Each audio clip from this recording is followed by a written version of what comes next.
Om Namo Vasudev. Narayanam Namaskritya Naram Chaiva Narottamam Devim Saraswati Vyasam Tato Jayamudiraye Yashtaprayeshu Bhatreshu Nityam Bhagavata Sevaya Bhagavati Uttamashloke Bhaktir Bhavati Naistiki Krishnaya Vasudevaya Devaki Nandanacha Nantarupa Kumaraya Govindaya Namo Om Jnanatimurandasya Jnananjana Chakshuronmilitam Yena Tasmai Shri Gurave Namaha Namo Om Vishnupadaya Krishna Preshnaya Bhutale Srimate Bhaktivedanta Swami Nitinamine Namaste Saraswati Deve Gauravani Prachandrine Nirvisesha Shunyavadi Parshat Devatarine Jai Sri Krishna Chaitanya Prabhu Nityananda Shri Advaita Gadadhara Shri Vasadi Gaurava Hare Krishna Krishna Krishna Hare Hare Hare Rama Hare Rama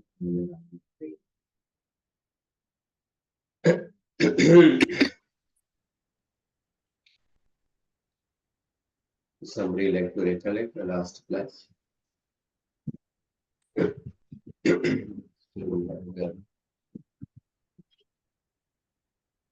Some weeks back we had Should I try, Prabhuji? yes, no. Yes. Yeah. So 4 types of results of action. Kriya Phala cannot be attributed to Krishna's body in order to establish immortality of Krishna's body. So what are the 4 types of Kriya Phala? Utpatti, creation, Prapti, attainment, Vikriti, Vikar, mutation or transformation, Samskars, that is improvement. The result called creation is denied because Krishna is the original cause, Adya. That is why Krishna's body cannot be the cause of Utpatti, as he is the original cause. The remaining 3 Kriya Phal, Prapti, Vikriti and Sanskar, Krishna's body cannot be the result of remaining 3 Kriyafal. This is denied by the other 3 phrases in the shloka. Swayam Jyoti Niranjan Upordhito Mukta. So these are the 3 phrases used. And then you quoted 10.14.23. And then Tatra cha praptihi kriyaya jnanena va bhavet. The word Adya refutes to the fact that Krishna's body cannot be result of Utpatti. The attainment prapti can be through 2 means, through physical action or internal cognition. So Krishna's body cannot be attained through physical action or cognition. Proof is attainment by action is negated by the use of the word Atma, because he is the super soul of all beings. As the super soul is penetrating everywhere, therefore he cannot be attained through some action and cannot be attained through cognition, as he is Swayam Jyoti, self-luminous, self-awareness. Means that he can be only known by when he chooses to reveal himself. We cannot know him by our cognition. So some other objects in the world can be known through cognitive faculty, through our mind. But in case of Krishna's body, his Swam Jyoti, he cannot be known by our cognitive faculty. Lord himself in 2.9.21 speaks to Sri Brahma. The vision of my abode is the result of my will. Because I chose to reveal my abode, that is why you are able to see my abode. Sridhar Swami comments the word Manishitam means will. I choose to show. That is the consequence of the choice. You are able to see my abode, being granted the vision of my abode. Although the Lord is always unmanifest, he can be realized by his mercy. Objection is here raised. Sri Jiva Goswami is raising objection based on shloka from Uddhav Gita, just as how Bhagavad Gita 10th chapter, Krishna speaks about his vibhutis. Similarly, in Uddhav Gita 11.16, Krishna speaks about his vibhutis. In this teaching in his teachings to Uddhava 11.16, did not Krishna include himself in his own opulences? Sri Krishna says, among those entitled Bhagavan, I am Vasudev. Conclusion of the chapter, Sri Krishna speaks that these opulences are modification of mind. Mano vikara e vaite. 11.16.41, Jeev Goswami raises an objection here. So when Sri Krishna speaks among those entitled Bhagwan, I am Vasudev, at the end of the chapter, he says all these opulences are modification of mind. That means the opulences called Vasudev, this Vibhuti, that is also modification of mind. Based on that, one may say that Krishna's body is material. One may use this phrase to raise an objection. Jeev Goswami speaks that Nyaya. Suppose a group of people are going on the road, they are holding an umbrella. So out of 20 people, if 16 are holding umbrella, 4 are not holding umbrella, then majority who are holding, we say Chatrino Gachanti. So umbrella holding people are going there. We say that way. So although 4 people are not holding umbrellas.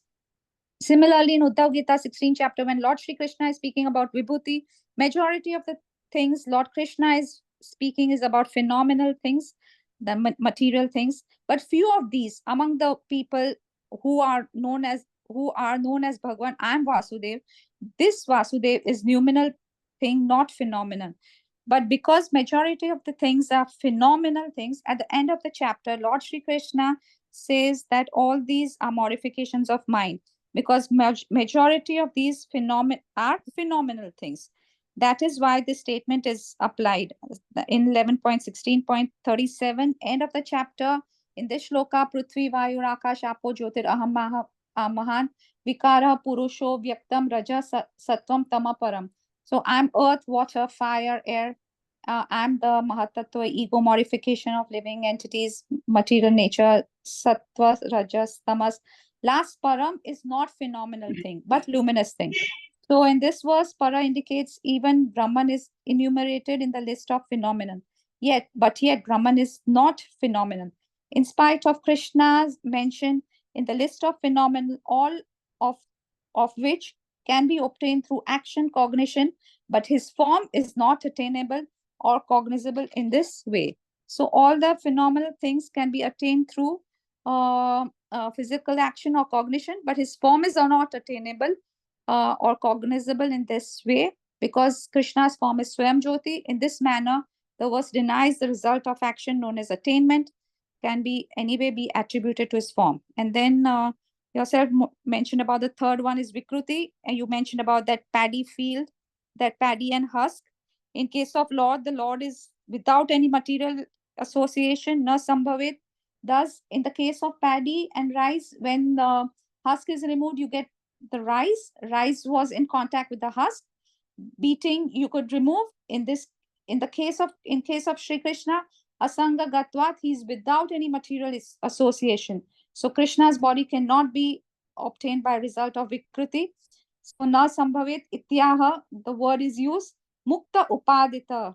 So hence there is no possibility of whatsoever of his being subject to limiting adjuncts, because the Lord's form is free from any material association. So that's why hence his body cannot be an instance of the result called transformation. This verse says mukta upadita, free from limiting adjuncts. And then you mentioned about these words, Vishuddha Vijnana Dhanam and Vishuddha Gnan Murtaye. This is also explained by Dada Shloka in the Bhagavatam. Unto him whose form is pure consciousness. This also shows that his form is free from limiting adjuncts. Therefore, Krishna's body cannot be obtained as a result of some Vikriti. Then you yourself spoke about Srimad Bhagavatam 1.9, when Bhishma is in Kurukshetra and arrows are being pierced. So one may say, based on that, one may say that Krishna undergoes transformation. So Lord Shri Krishna's body is result of Vikriti. One may say like that. This so-called Shri Krishna's body pierced with arrow are actually the pastimes. Their apparent nature only Maika Leela Varnan, because the appearance contradicts the reality. So you gave the example of that movie, how the hero is not hurt, and he just when he's not hurt by the villain, and hero goes into coma. So hero is actually fit and fine in reality. So Krishna's wound, it is just an apparent nature, only because it is in accordance with the principle enunciated by Shukdev Goswami 10.77.30. And then you said about how some sages, they say, oh wise king, who actually speak illogical, they contradict themselves. this, how Shri Krishna's body is wounded, he leaves his body, blood oozing from his body. These all are spoken in an illogical way, having forgotten their previous statements where they spoke about Krishna's body as completely spiritual. Then further, Jiva Goswami speaks from Skanda Puran, even though Sri Vishnu's body is imperishable, impalpable, though it cannot be pierced or dried or free from its and free from material gunas, he appears to be wounded as if pierced. And it seems that he's playing with the gods. He's playing, he appears as common man, medium-sized body.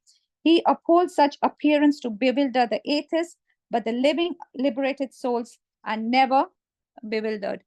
And Brahmaji, when he's performing the yuddha, he's overcome by demoniac propensities during the battle. But now Brahma is regretting that on dying on the bed of arrows.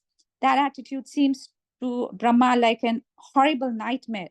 So Bhishma, he offers supplication to the Lord. In this way, Krishna's body cannot be the result of Utpatti, Prapti, Vikriti. To prove that Krishna's body cannot be the result of samskaras. So by samskaras, we abolish a particular body and purify an object. But Krishna is Purna, complete, so you cannot abolish him further by some action. Then you will use the word Niranjana without contamination. Vishuddha Vijnana, no, Vishuddha Gnana Murtir Rityartha, because he's already pure. There's nothing to purify Shri Krishna. Shri Krishna cannot be the result of samskaras. Samskaras result in two things, abolishment and purification. Because since Krishna is Purna, there's nothing to embellish in Krishna. And because he's Niranjan, you cannot purify him as he's already so pure. So Shri Brahma, Shri Bhagwantam. In this way, purification is denied by the word Niranjan, which means that his form is pure consciousness to begin with. Okay. Thank you, Prabhuji.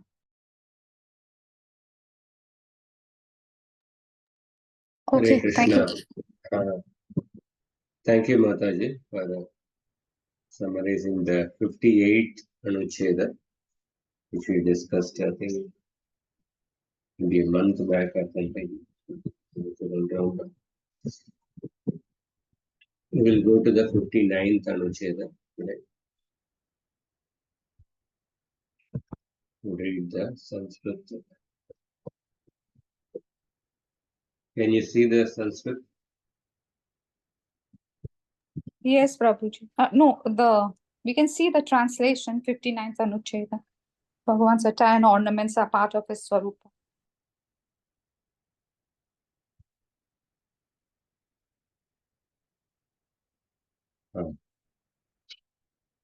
Now you can see, no? Yes, yes. Tadevam Purvam Tadaishwaryadinam Swarupabhutatvam Saditam Tacha Tesham Swarupa Antaranga Dharmatvat Yuktam. What is the meaning? Tadevam, in that way. Purvam Tad Aishwaryadina. It was shown previously. Tad Aishwaryadinam Swarupa Bhutatvam. It was shown previously the Lord's opulence, Aishwaryadinam, and so on, Aishwarya Adinam, and so on, they are Swarupa Bhutatvam. They are part of his essential nature. Saditam, it was shown. And Tacha Tesham Swarupa Antaranga Dharmatvat Yuktam. Yuktam means it is appropriate. This is appropriate since these opulences are intrinsic characteristics. Sarupa Antaranga Dharmatvat. Since these opulences are intrinsic characteristics of that essential nature, just as Yata Jyotir Antaranga Dharmanam Tadiya Shuklatadi Gunanam Jyotir Bhutatvam Na Tama Adi Rupatvam Tadvat. So just like the intrinsic characteristics of fire, such as light and heat, they belong to the fire and they don't belong to the darkness. heat and light belong to the fire. They are the intrinsic characteristics of the fire. They don't belong to darkness. So similarly, these Aishwarya, etc., they all belong to the intrinsic characteristics of the Supreme Lord. They are part of his essential nature. Swarupa Antaranga Dharmatvat Yuktam. Analogy is given. Just like heat and light belong to the intrinsic, they are the intrinsic characteristics of the fire. Similarly, the different opulences of the Lord, they belong to the intrinsic characteristics of the Supreme Lord. Ata, and then next paragraph. Ata Shri Vigrahasya Purna Swarupa Lakshanatvam Saditam Tacha Yuktam Sarva Shakti Yukta Parama Vastveka Rupatvat Tasya Tatra Yo Nija Antaranga Nitya Dharmaha Shri Vigrahata Tagamas Tattat Samstana Lakshanas Tattat Vishishtam Paramananda Lakshanam Vastveva Shri Vigraha. Let us see the translation. Thereafter, it was established that the Bhagavan's body, Shri Vigraha Bhagavan's body, is Purna Swarupa Lakshanatam, is entirely constituted of his essential nature. It was established previously. Tacha Yuktam, that is also appropriate. Because Sarva Shakti Yukta Parama Vastveka Rupatvat. Because that form is identical to the Supreme Existent, who is inherently self-endowed with all the potencies. Tasya Tatrayo Nija Antaranga Nitya Dharmaha Shri Vigrahata Gamastattat, who is among the inherent potencies of the Supreme Person, his very own intrinsic eternal nature is the characteristic feature of his divine form, endowed with various limbs, samsthana lakshanastad, endowed with various limbs. Indeed, the Lord's divine form is verily the supreme existent, who is self-endowed with such attributes and is of the nature of supreme bliss. And this form is identical to the original and the complete being, Swayam Bhagavan, since it is the resting place for all of his other intrinsic eternal attributes such as his majesty. Sayevacha Antaranga Dharmantaranam Aishwaryadinam api Nitya Ashrayatvat Swayam Bhagavan. So then further he says, we'll read the purport, it will become more clear. Yata Shuddha Kanda Laddukam. Yata Shuddha Kanda Laddukam. He is giving an analogy. Basically a sweet laddu. The relation of the Absolute's body to the Absolute itself is comparable to the relation of a sweet laddu has to a pure powdered sugar. Kanda is the powdered sugar and the laddu, which is made of the powdered sugar. The relation between the powdered sugar and the laddu, that is how the relation between the Absolute Truth's body and the Absolute Truth itself. Yata Shuddha Kanda Laddukam. Yato Yata Ladduka Tagama Ladduka Tagamaka Samstana Vishishta Kandameva Laddukam Tadeva Kanda Swabhavika Saugandhyadima Cheti Lokaihi Pratiyate Prayujyate Cha Tata रूपम यदेतत् इत्यादिषु परम तत्वमेव श्रीविग्रहः स एव च भगवान् इति विद्वद्भिः प्रतीयते प्रयुज्यते च एव इति. So somebody can read this paragraph, the relation of the absolute body.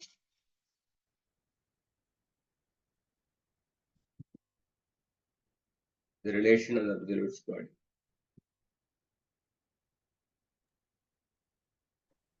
The relation of the absolute body to the absolute itself is comparable to the relations sweet laddu has to pure powdered sugar, that is khanda, that out of which it is formed.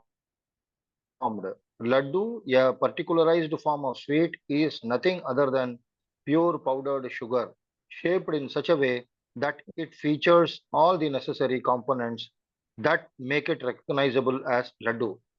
Because the laddu is simply naturally exist in a powdered sugar. No, wait a minute. Because the laddu is simply powdered sugar, it has the fragrance, taste, and the other characteristics that naturally exist in powdered sugar. This fact is commonly recognized and acted upon by people who enjoy eating sweets. Similarly, the Lord's divine form is the supreme absolute truth, as stated in the verse Srimad Bhagavatam 3:9-2.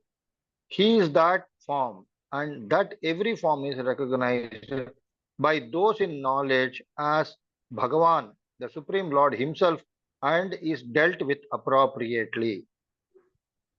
So the Jiva Goswami gives an example of how the sweet laddu is made of the powdered sugar, the relation between the powdered sugar and the sweet laddu.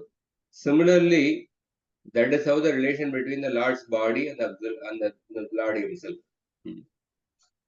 So, Lord's divine form, the supreme absolute truth, and it is completely spiritual. Just like the laddu is made of the sugar, similarly, the Lord's form is completely spiritual. It is not. There is no difference between the Lord and the Lord's body. Further, tadevam श्रीविग्रहस्य पूर्णस्वरूपत्वं साधयित्वा तत्पोषणार्थं प्रकरणान्तरमारभ्यते यावत् पार्षदनिरूपणम्. So, in this way, after establishing that Bhagavan's form is identical to his complete essential nature, sadhayitva, now Jiva Goswami is beginning a new topic. Prakaranantaram arabhyate. And this topic, it will continue yavat parshada nirupanam. It will continue up to the description of the Lord's associates. So he will describe this in order for what purpose? Tat poshanartham, in order to further substantiate the point. How substantiate the point that everything related to the Bhagavan is completely spiritual. Therefore, he is going to describe further that how from 59th anuccheda till the 75th anuccheda. He will describe that. He will give a description of the Lord's associates also, and how all of them are spiritual. Tatra parichadanam. Parichada refers to the attire and the ornaments. Tatra parichadanam tat swarupa bhutatvena tadanga sahita taya eva avirbhava darshana rupam lingamaha dvayena. So parichadanam, the attire and ornaments of Bhagavan, they are also Swarupa Bhuta. They are also part of his essential nature, Swarupa. And this is hinted in the following two shlokas. From the 10th canto, 3rd chapter in Krishna's And Krishna just appeared. 10.3.9 and 10.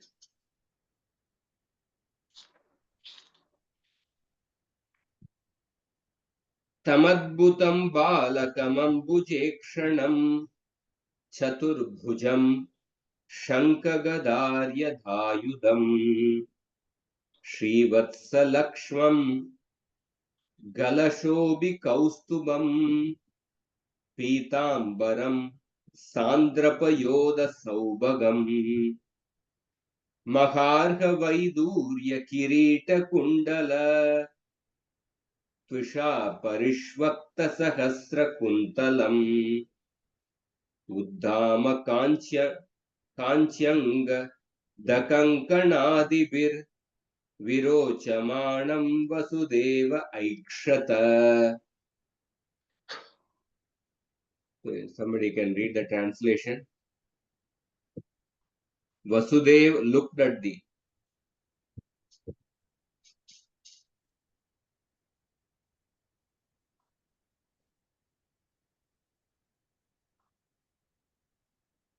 Vasudev looked at thee. Should I read, Prabhu? Yes, you can read. Others are not reading. Can read. Vasudeva looked at the extraordinary lotus-eyed little boy, who had 4 arms in which he held conch, discs, mace, and lotus. His chest was decorated with the mark of Lakshmi, and the brilliant Kaustuba gem graced his neck. He was dressed in yellow. His body had beautiful hue of a dense cloud, and he was decorated with a brilliant belt, armlets, bangles, and other ornaments. His helmet and earrings sparkled with invaluable multicolored Vaidurya gems, and his hair was scattered in thousands of strands. Bhagavatam 10.3, 9 and 10. So we see the main point of this Anucheda is that Bhagavan's attire and the ornaments, they are also part of his Swarupa. This is shown by Jiva Goswami by quoting these two shlokas. So before that he said that it was shown previously that the Lord's opulences are part of his Swarupa. And all just like the heat and light are, they belong to the intrinsic characteristics of the fire. Similarly, the Lord's opulences, they all belong to his Swarupa Shakti. And it was also shown previously that the Bhagavan's body is also composed of his Swarupa Shakti. The Bhagavan's body is also part of his Swarupa Shakti. And how the Lord's form is verily the supreme existence who is self-endowed with such attributes. And the Lord's form is composed of supreme bliss. And the Lord's form is identical with the Bhagavan.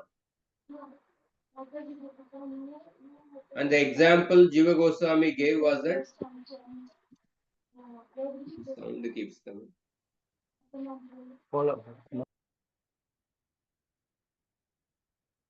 Example Jiva Goswami gave was that the sugar and sugar candy, the sugar laddu, we'll discuss that further.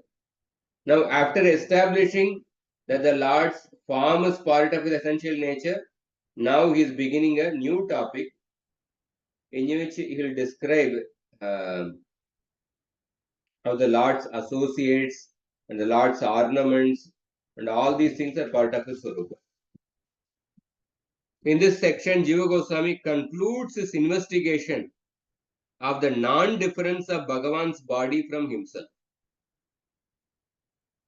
That means that all the characteristics found in the Lord are also found in his body as well. Light has an intrinsic nature. Brightness, whiteness, luminosity, they are the intrinsic characteristics of the light. Heat and light, they don't belong to his external characteristics. They are its intrinsic characteristics. So similarly, the characteristics of the Lord belong to him. They cannot be taken away. They are part of his Swarupa. So therefore, Bhagavan, his body and his characteristics are all one and the same. And Jiva Goswami, therefore, he gave the example of Shuddha Laddu and the Laddu which is made of the Shuddha Kanda, sweet powdered sugar. So there is absolutely no difference between the Laddu and its constituents. The same, whatever is the taste, smell and texture which are found in the Laddu, the same thing is present in the constituents of the Laddu, the taste, texture and smell. Similarly, the absolute truth in its own intrinsic being is like the pure powdered sugar, and its form is like the sweet ball, sweet laddu. So all the characteristics inherent in his intrinsic being, they also exist in his body. So there is absolutely no difference between the two. So therefore, Jiva Goswami uses the word Shuddha Kanda, pure powdered sugar. Pure indicates that there is nothing foreign in it, and powdered implies uniformity. So this nullifies the possibility that a particular portion of the ball could be sweeter or in some other way different from any other part of the ball. So therefore, all the limbs of the Bhagavan are endowed with all the characteristics of the absolute reality. And this is what Brahma also mentions in the Brahma Samhita. What is the shloka? Angani asya sakalendriya vritti manti pashyanti panti kalayanti chiram jaganti आनंद चिन्मय सदुज्ज्वल विग्रहस्य गोविंदम आदि पुरुषम तमहम भजामि. I worship the primeval person Govinda, whose transcendental form is full of bliss. Ananda Chinmaya Sadujjvala Vigrahasya, full of bliss, consciousness and eternity and self-luminous. And Angani Yasya Sakalendriya, each of the limbs of his body can perform the functions of Angani Asya Sakalendriya Vritti Manti, can perform the functions of all the other senses. Pashyanti Panti Kalayanti Chiram Jaganti. He eternally sees, Pashyanti, Panti, maintains and manifests the infinite universes, both spiritual and mundane. Then Jiva Goswami refers back to 3 verses that describe Brahma's personal experience of the Lord and his body. We discussed in one of the previous anucchedas. So they explicitly state that there is absolutely no difference between Bhagavan and his body. And then to further substantiate his conclusions, Jiva Goswami begins to establish that even the ornaments and dress of the body are part of his Swarupa. See, if this can be shown, that even the ornaments and dress of the body are part of his Swarupa, it confirms the fact that the Lord's body is part of his essential nature. For that, he cites 2 verses. When Krishna appeared in the Kamsa's prison. Krishna appeared, initially when he appeared with the 4 arms. Chaturbhujam Shanka Gadaryudayudam. He appeared with the 4 arms and the ornaments. But then later he reappeared again as a normal child because his parents were concerned. So Bhagavan appeared and disappeared. So did his ornaments and the dress. Because the ornaments and dress, they also belong to his Swarupa. Just like Krishna appeared and disappeared, the ornaments and dress, they also appeared and disappeared because they are also part of Krishna's Swarupa. This is the 59th Anucheda. Shows that Krishna's, even the ornaments and dress, they are also part of his Swarupa. The next Anucheda, Jiva Goswami shows that how the Bhagavan's weapons belong to his Swarupa. For that he quotes shloka from the Narayana Kavacha mantra, the 6th canto, 8th chapter. 6.8.32-33. Evam abhiprayena eva idam aha. With the same intention means to prove that the Bhagavan's, even the body ornaments, they are also part of his Swarupa. To prove that with the same intention, the next shloka is spoken. Given by Jiva Goswami. So this Vishwarupa is telling to Indra about the Narayana Kavacha mantra. In the two shlokas are quoted. Yataikatmyanubhavanam vikalparahitasvayam bhushanayuda lingakya dhatte shakti swamayaya tenaiva satyamanena sarvajno bhagavan harihi patu sarvaiswarupairna sada sarvatra sarvagaha. Can somebody read the translation of these two shlokas? Just as the complete reality.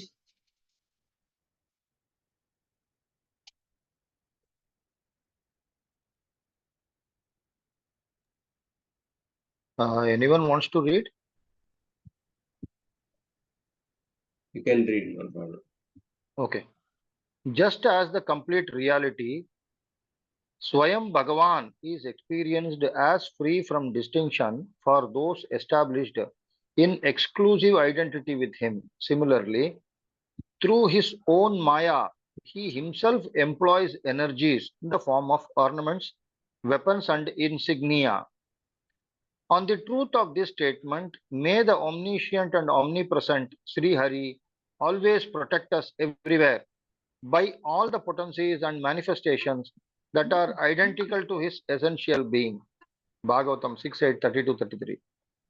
So we see that Bhushana Ayuda Lingakya Dhatte Shakti Swamayaya. The second line is important.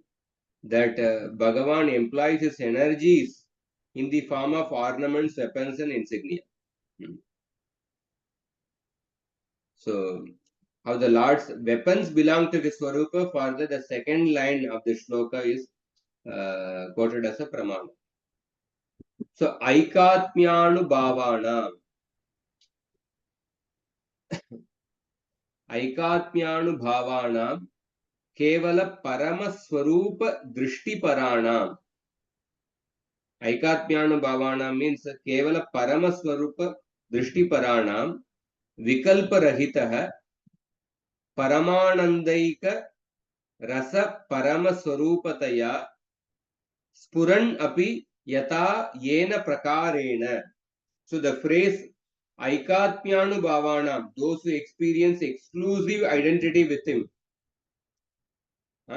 Eka Atmyanu Bhavanam, it refers to Kevala Paramaswarupa Drishtiparana, refers to those whose vision is fixed exclusively on his transcendental form. So therefore, Vikalpa Rahita, the Lord appears to them as Vikalpa Rahita, free from distinction. It means that he reveals to them his transcendental form, which is Parama Anandaika Rasa Parama Swarupataya, which is supremely blissful, Parama Ananda, and of one unchanging uniform identity. So the word Yata means that in the same way as, this is the shloka, Yata Aikatmya Bhavanam, the same way as. In other words, just as the Lord is experienced as being of one unchanging uniform identity by those established in exclusive worship of the form, worship of him, so too this one uniform absolute entity implies potencies and form and yet remains one and unchanging.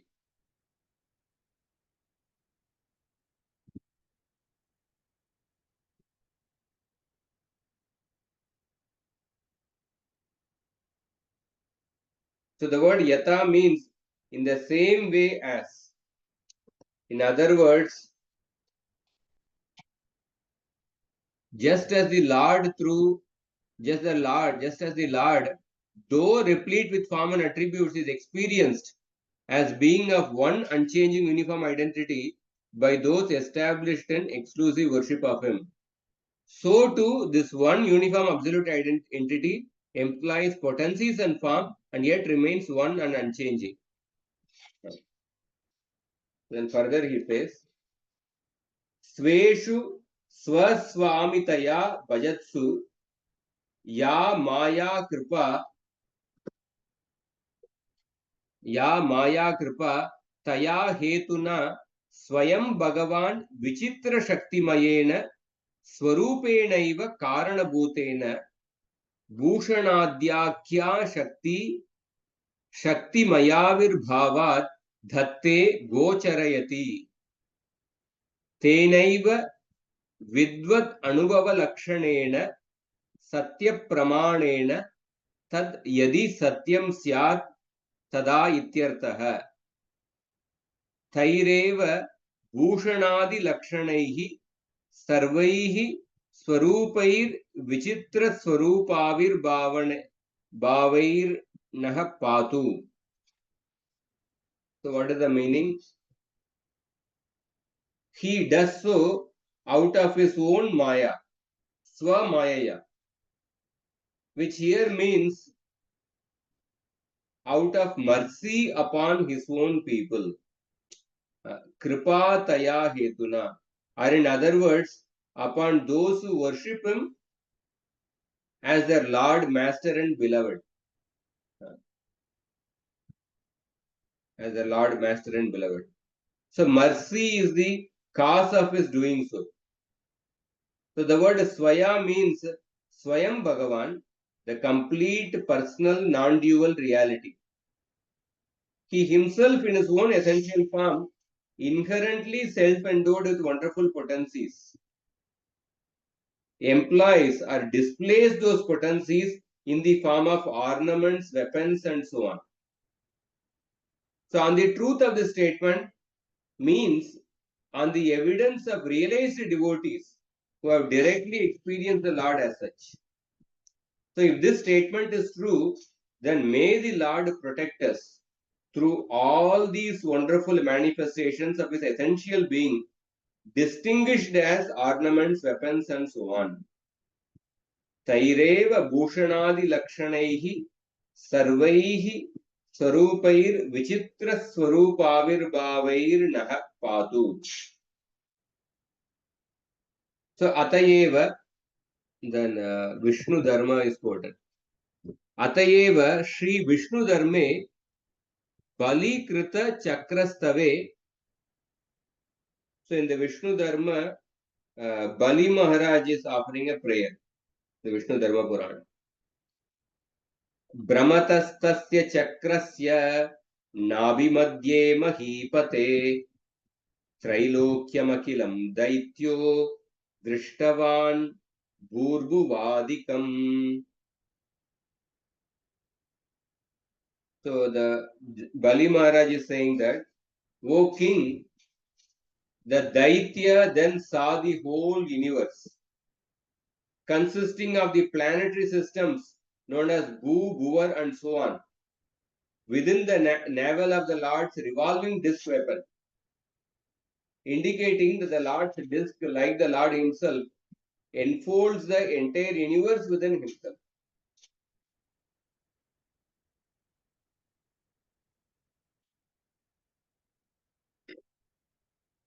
So Bali Maharaj, why this verse is quoted? This verse is quoted to show that the Lord's, that Sudarshan Chakra, there's a Lord Sudarshan Chakra, within the navel of the Lord Sudarshan Chakra, all the three planetary systems are situated. within the navel of the Lord Sudarshan Chakra, all the three planetary systems are situated. So what it is indicating? It is indicating the Sudarshan Chakra of the Lord is like the Lord himself, because Lord enfolds the entire universe within himself, within his body. So here it is described that the Sudarshan Chakra's navel consists of the different three planetary systems: Bhurloka, Bhuvarloka, Swarloka. So this shows that the Sudarshan Chakra is identical with the Lord. It is of the same spiritual nature as the Lord. That is why this verse is quoted. Tadeva meva navame Srimad Ambarishenapi Chakramidam Sutamasti. Ninth canto, Ambarish also prayed to the Lord Sudarshan Chakra in the same manner. Lingani Garudakara Dvajadini Anena Yat Kvachid Akasmikattvamiva Shruyate Tadapi Shri Bhagavata Avirbhavavat Nyayam. So Lingani means what? Insignia, such as the image of Garuda on the Lord's flag. So on the basis of the preceding discussion, it should be understood that when scriptures mention the unexpected appearance of the Lord's weapon and so on, it means that the weapons appear in the same manner as the Lord. Anena yat kvachid akasmikatvena katvamiva shruyate tadapi Shri Bhagavata Avirbhavavat Nyayam. Just like we say that when the Lord appears and disappears, similarly the Lord's weapons also appear and disappear. They also perform avatar of appearance and disappearance. The different Alvars in the Sri Sampradaya, they are all considered to be the different weapons of the Lord. Shankha, Chakra, Gada, Padma, different weapons, paraphernalia of the Lord, they appeared as the Alvars of the Lord, Alvars of the Sri Sampradaya.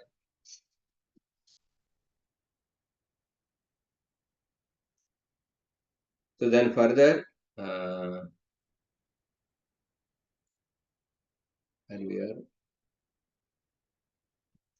Atra Tritiye. Now he is quoting a verse from the third canto. Atra Tritiye Chaityasya Tattvam Amalam Manimasya Kante Ityapi Sahayam. So this following statement in the third canto is also helpful.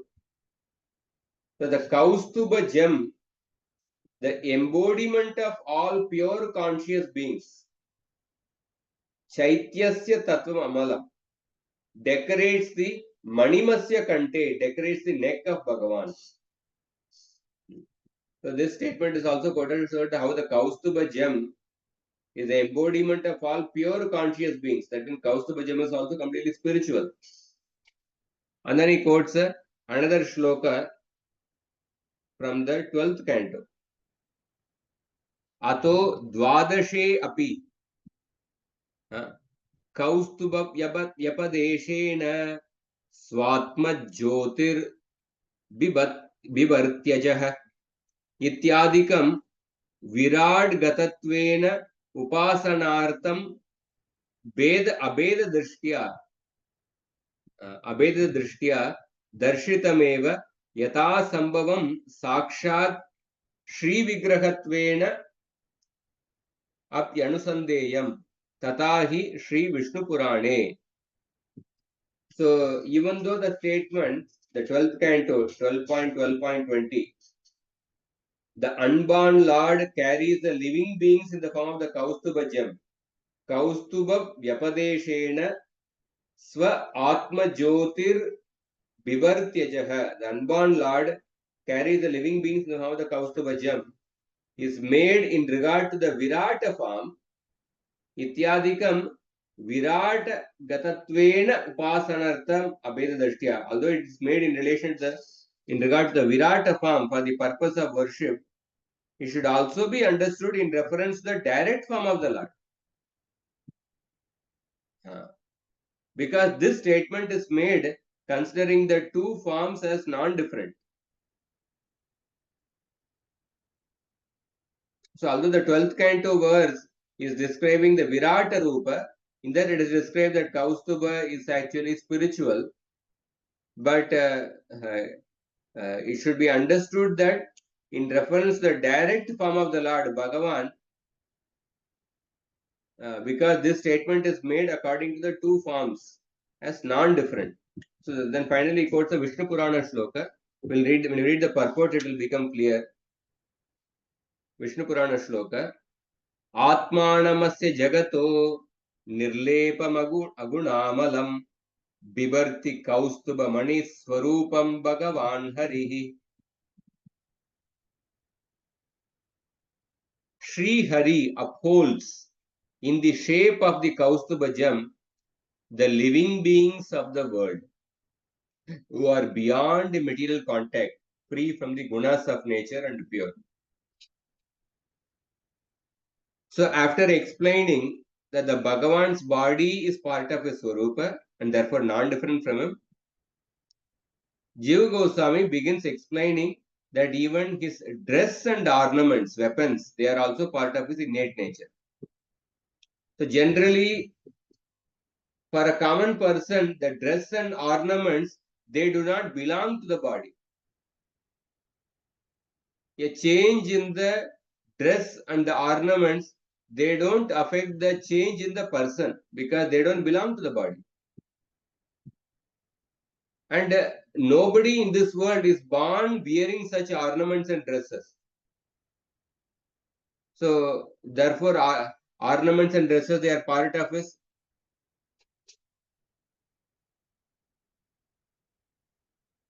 They are actually part of his extrinsic characteristics of the person. They are not part of a person's body in the case of a living entity. But this is not the case with the Lord. That means, although the Lord's ornaments and dress are put on his body, they belong to his innate nature, just like his body. So there is just like there is no difference between Bhagavan and his body, nor is there any difference between the Lord and his ornaments or dress.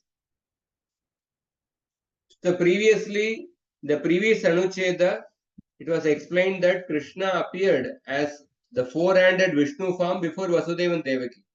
And he was having the Shankha, Chakra, Gada, Padma, he was having a Pitambara Vastra, etc.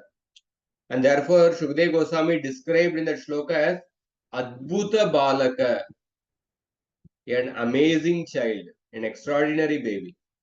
Because nobody in this world takes birth with the four arms and the weapons, etc. So similarly, when the Lord appeared as Vamana to Kashyapa and Aditi, he also appeared with his weapons and ornaments. And then later he changed his body into a dwarf boy. But initially appeared with the weapons and ornaments. It is directly mentioned in the 8th canto verse. The Lord assumed his unmanifest spiritual form, which became manifest with the ornaments and weapons.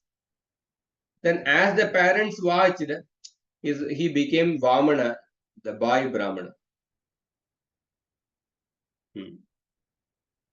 So, the two verses which are mentioned in this Anucheda, they are from the Narayana Kavacha mantra. You know that Indra, because of disrespecting or because of neglecting Brihaspati, he lost all his opulences. Then when Indra and the Devatas approached Brahma, Brahma told Indra to accept Vishwarup as the priest. And then he told to get the Narayana Kavacha mantra from Vishwarup. So the Vishwarup became the officiating priest of the Devatas after Brihaspati left them. And Vishwarup is praying to the Lord, who was holding the different weapons and wearing ornaments. And he is using the word Swamaya to indicate that the Lord holds these weapons and wears these ornaments simply out of his mercy. So Swamaya means he holds these weapons simply out of his mercy. So Vijayadvaja Tirtha gives the following quote from the Smriti Shastra to show that the weapons and ornaments are of the nature of his Swarupa Shakti. And in this verse, the word ornaments also indicates his dress and other weapons. Ornament, only the word ornaments is used, but it also indicates the dress and other weapons. So therefore, the Lord's weapons and ornaments are also worshipable by the devotees. Therefore, Vishwarupa is offering prayer to the ornaments of the Lord. Oh mace. What is the shloka? Gadeshani sparshana vispulinge nishpindi nishpindyajita priyasi kushmanda vainayaka yaksharaksho bhutagrahams churnaya churnayarin. So he is praying to the mace of the Lord. You produce sparks of fire as deadly as thunderbolts, and you are extremely dear to the Lord. So therefore, crush the evil beings known as the Kushmandas, Vainayakas, Yaksha, Rakshasa, ghosts and goblins. Pulverize them. So Vishwarupa is praying to the weapons of the Lord. The weapons of the Lord manifests his weapons out of his mercy.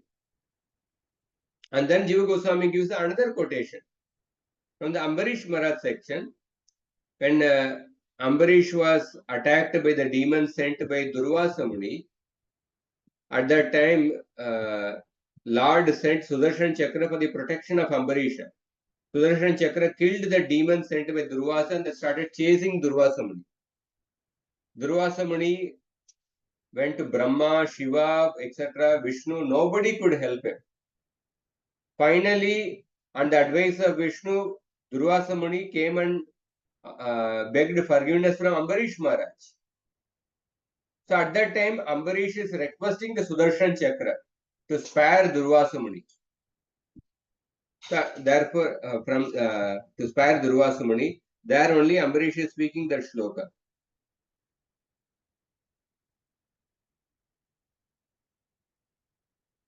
Ambarish is speaking that shloka. Ambarish also prayed to the Lord's disc in the same manner. So the shloka is not quoted in the anuccheda, but Ambarish prays to the Sudarshan Chakra. That means Sudarshan Chakra is a person, and Sudarshan Chakra is as powerful as the Lord himself. That is why Ambarish Maharaj is praying to Sudarshan Chakra. So two verses are quoted.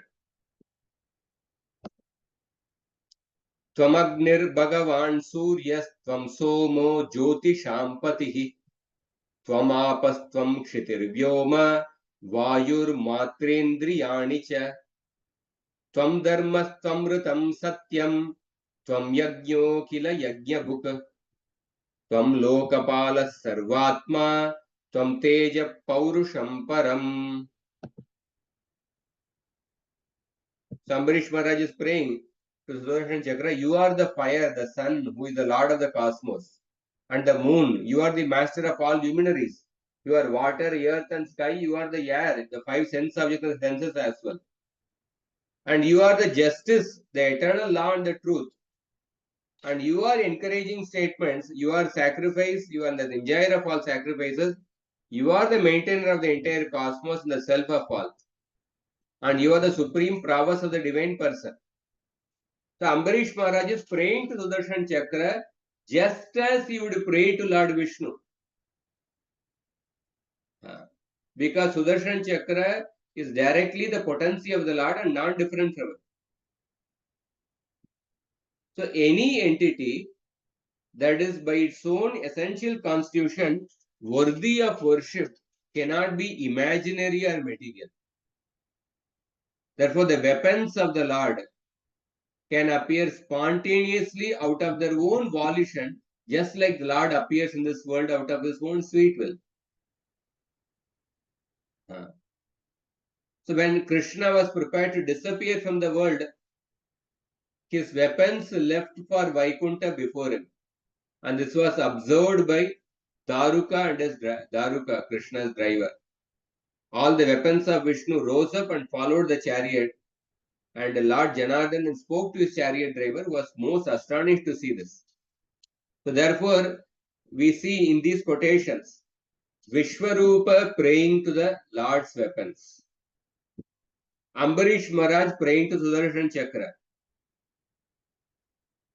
The Daruka seeing the weapons of the Lord going to the Vaikunta. Vijay Tirtha's comment on how the Lord's weapons. So all these shlokas.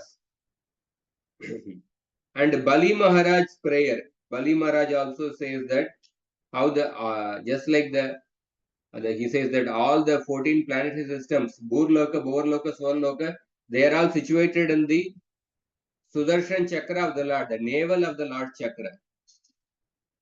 So therefore, all these quotations prove that the Lord's weapons are conscious, they are persons, and they are part of his Swarupa Shakti. So thus it is evident that the weapons of the Lord are conscious and transcendental, just like the Lord. Sometimes they appear with him and sometimes independently. Just like Bhagavan's other associates, just like the Alvars appeared independently, who are all the weapons of the Lord. And the section 10, it was mentioned that his associates are transcendental. So the Lord's weapons and ornaments are also considered to be his associates. Therefore, they are also transcendental and belong to his internal potency. So in this way, we see 59th and 60th Anucheda. 59th Anucheda specifically spoke about how the Lord's attire and the ornaments are part of his Swarupa. For that, we quoted shlokas from the 10th Krishna's appearance, 10.3.9 and 10. 60th Anucheda describes how the Bhagavan's weapons belong to his Swarupa. For that, we saw the verse spoken by Bali Maharaj. The main verse is the Narayana Kavacha mantra, the prayer offered to Narayana Kavacha. And Ambarish Maharaj praying to Sudarshan Chakra. All these things show that the Lord's weapons also belong to the Swarupa Shakti. And then now, next Anucheda, which we'll see next week, from the next Anucheda,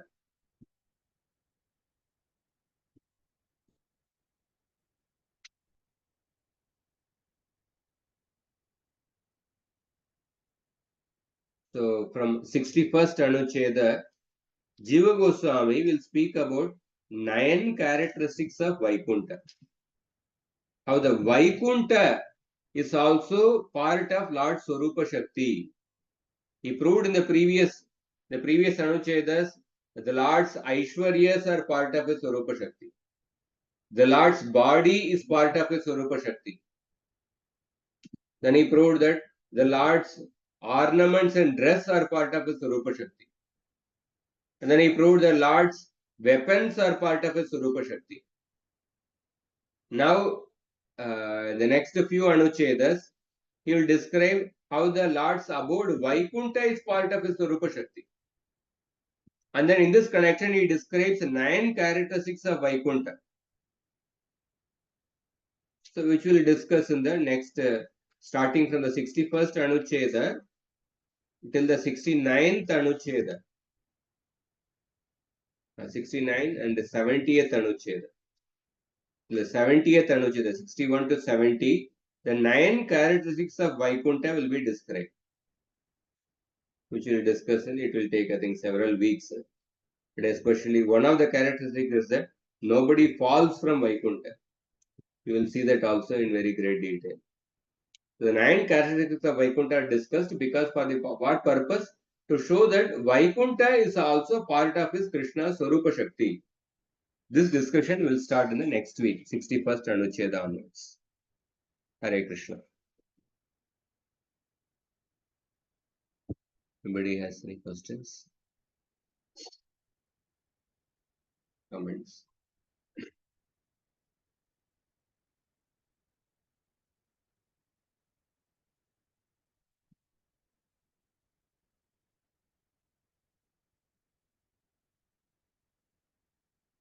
Okay.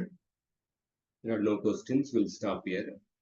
Thank you very much for your patient attention. Thank you.